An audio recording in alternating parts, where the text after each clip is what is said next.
Welcome to the EQ video tip. I'm your host, Eric Forsetter. We have a terrific show today for you. Before we get started, let's jump in and review some of the goals of EQ video tip.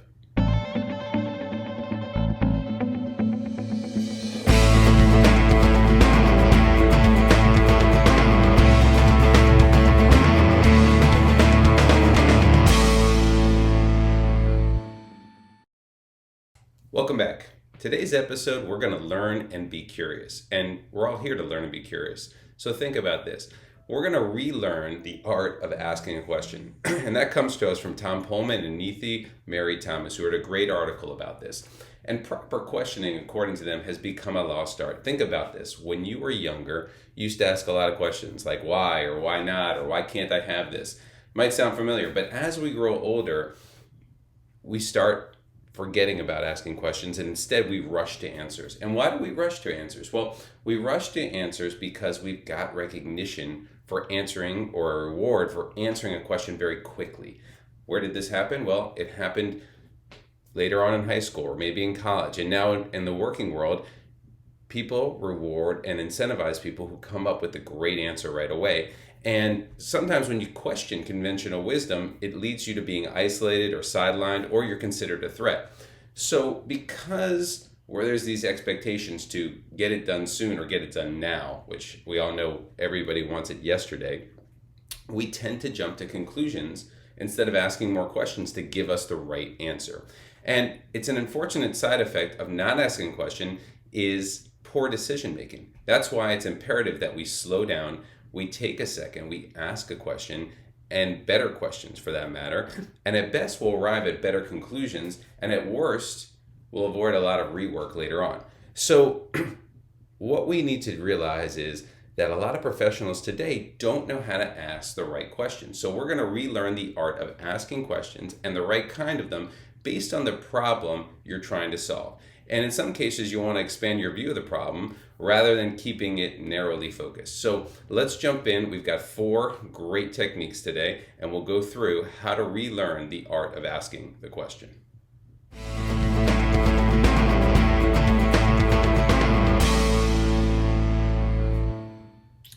Tip number 1, ask a clarifying question.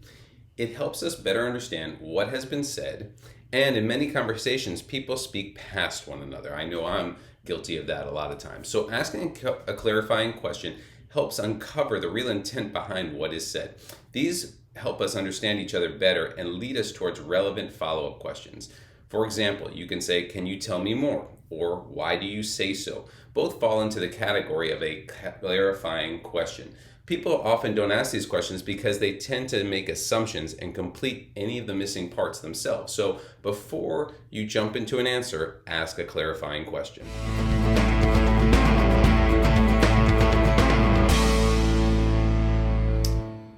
Tip number 2, ask an adjoining question. So what's an adjoining question? Great question. An adjoining question would be, how would this concept apply in a different context? For example, if we were doing a survey or a study on customer time value life in the US, we could ask an open question like, how would these insights apply in Canada? So again, instead of having that laser focus on an immediate task, which often inhibits us from asking other questions that are exploratory, take the time to ask a broader question to get the understanding that adjoins it to something else. Again, we're looking for things that figure out how the context of the question or answer we're looking for applies here. So think about it and ask an adjoining question.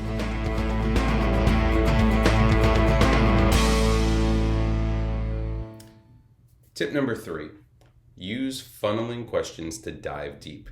So we're learning and being curious, but we're also diving deeper. And what we mean by that is we're asking questions to understand how an answer was derived, to challenge assumptions, and to understand the root cause of the problems. For example, you might say, how did you do this analysis? Or why did you include a step? Or why did you not include a step? Funneling can naturally follow the design of an organization and its offerings. So most analytical teams, especially those embedded in something like business operations, do an excellent job of using funneling questions. What we recommend is using funneling questions to dive deep to understand the root cause and really understand your problem before you go and find that answer.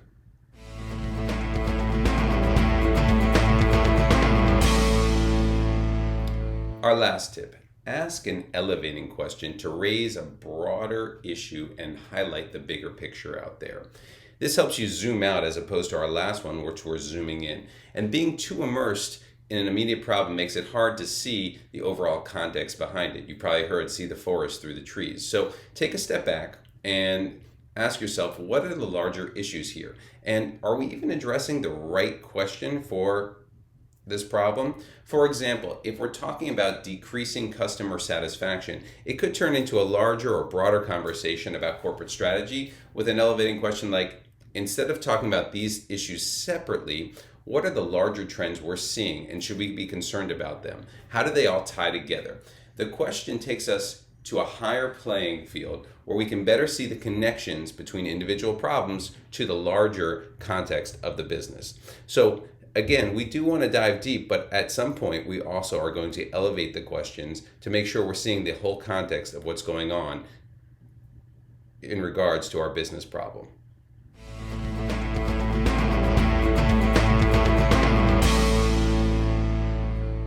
That concludes the EQ video tip for this week. Before we get to a quick summary, remember there's always a rush to answer, but we must slow down in order to avoid poor decision making and to succeed in today's environment.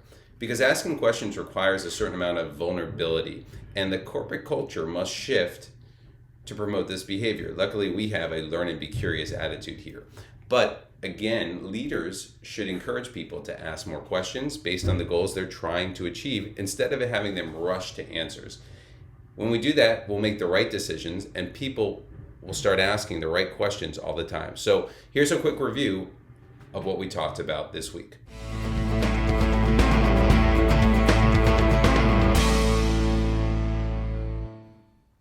So that concludes our EQ video tip for today. Try incorporating some of these tips into your daily routine. But remember, use what works best for you and personalize it for yourself.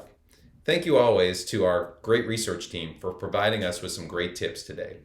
As always on EQ video tip, we want to end with gratitude. So thank you for watching. We really appreciate it. Here are some resources that you can use if you want more information on EQ going forward. Thank you again, and we look forward to seeing you in the next episode. Thank you.